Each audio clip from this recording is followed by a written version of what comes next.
ജമ്മുവിൽ നിന്നുള്ള തത്സമയ ദൃശ്യങ്ങളാണ് ഈ കാണുന്നത്. വെള്ളപ്പൊക്കത്തിൽ കുടുങ്ങിയ ആളെ ദുരന്ത നിവാരണ സേന രക്ഷിക്കുന്നതിൻ്റെ ദൃശ്യങ്ങളാണിത്.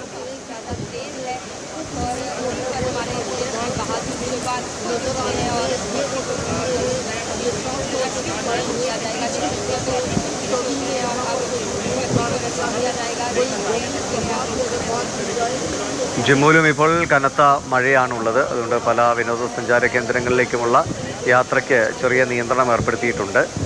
അതിനിടയിലാണ് കുത്തൊഴുക്കിൽ ഒരു ആൾ അകപ്പെട്ടു പോവുകയും ദുരന്ത നിവാരണ സേനയുടെ പ്രവർത്തനം ഇറങ്ങി അദ്ദേഹത്തെ രക്ഷപ്പെടുത്തുന്ന ദൃശ്യങ്ങളാണ് ഈ കാണുന്നത്.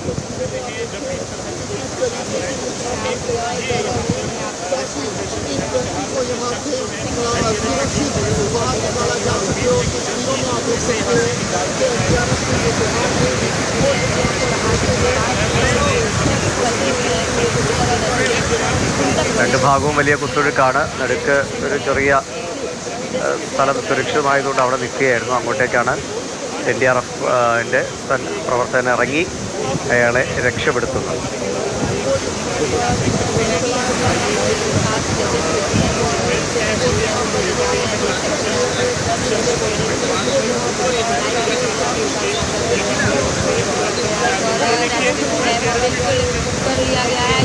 ജമ്മുവിലെ താവി നദിയിലാണ് കനത്ത മഴയെ തുടർന്ന് വെള്ളപ്പൊക്കമുണ്ടായത്. അവിടെയാണ് ഒരാൾ കുടുങ്ങിക്കിടന്നത്.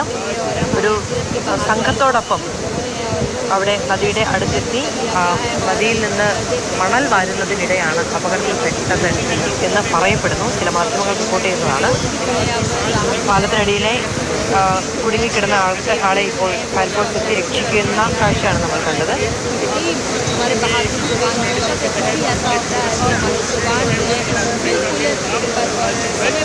വലിയ ഒഴുക്കുണ്ടായിരുന്നു. അയാൾ ഒഴുകി പോകുമെന്ന് തന്നെയാണ് ഒരു ഘട്ടത്തിൽ എല്ലാവരും വിചാരിച്ചിരുന്നത്. പക്ഷേ ഇവിടെ ഒരു കയർ ഉണ്ടായിരുന്നു. ആ നിൽക്കുന്നിടത്തൊരു കയറുണ്ടായിരുന്നതിനെ മുറുക്കി പിടിച്ച് ഒഴുക്കിനെ പ്രതിരോധിച്ച് നിൽക്കുന്നതിനിടയിലാണ് രക്ഷാപ്രവർത്തകർ അവിടേക്ക് എത്തിയത്. രാത്രി പെയ്ത മഴയെ തുടർന്ന് ജലനിരപ്പ് ഉയരുകയായിരുന്നു താവി നദി. പ്രത്യേകിച്ചും അവിടത്തേക്ക് നദികളിൽ പെട്ടെന്നാണ് മിനിറ്റുകൾ വെച്ച് പെട്ടെന്ന് ജലനിരപ്പ് ഉയരുന്ന സാഹചര്യമാണ്. മലയിൽ കനത്ത മഴയുണ്ടായാൽ അതിവേഗം നദികൾ നിറഞ്ഞു കവിയുന്ന സാഹചര്യം ഉണ്ടാകും. അതുകൊണ്ട് അപകടങ്ങൾ പെട്ടെന്നാണ് അപ്രതീക്ഷിതമായിട്ടങ്ങ് സംഭവിക്കും. അങ്ങനെയായിരിക്കാം ഇദ്ദേഹവും പെട്ടുപോയതെന്ന് കരുതുന്നു. എന്തായാലും NDRFൻ്റെ സേനാംഗം ഇറങ്ങി പുഴയിൽ കുടുങ്ങിപ്പോയ ആളെ രക്ഷപ്പെടുത്തുന്ന കാഴ്ചകളാണ് ഈ കാണുന്നത്. ഇതിനൊപ്പം മറ്റാളുകളും നദിയിലുണ്ടായിരുന്നു.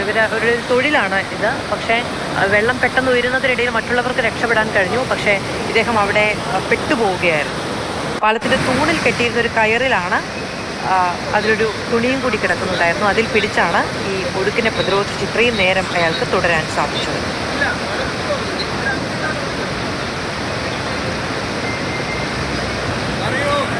എത്രയും പെട്ടെന്ന് തന്നെ അവിടത്തേക്ക് ഈ രക്ഷാപ്രവർത്തകർക്ക് എത്താൻ കഴിഞ്ഞു എന്നുള്ളതാണ്. ഈ അപകടം റിപ്പോർട്ട് ചെയ്ത് 10-20 മിനിറ്റിനുള്ളിൽ തന്നെ രക്ഷാപ്രവർത്തകർക്ക് ആ മേഖലയിലേക്ക് എത്താൻ കഴിഞ്ഞു എന്നുള്ളതാണ് ഏറ്റവും ആശ്വാസകരമായ കാര്യം. ഏറ്റവും പോസിറ്റീവായി സംഭവിച്ചത് അതാണ്.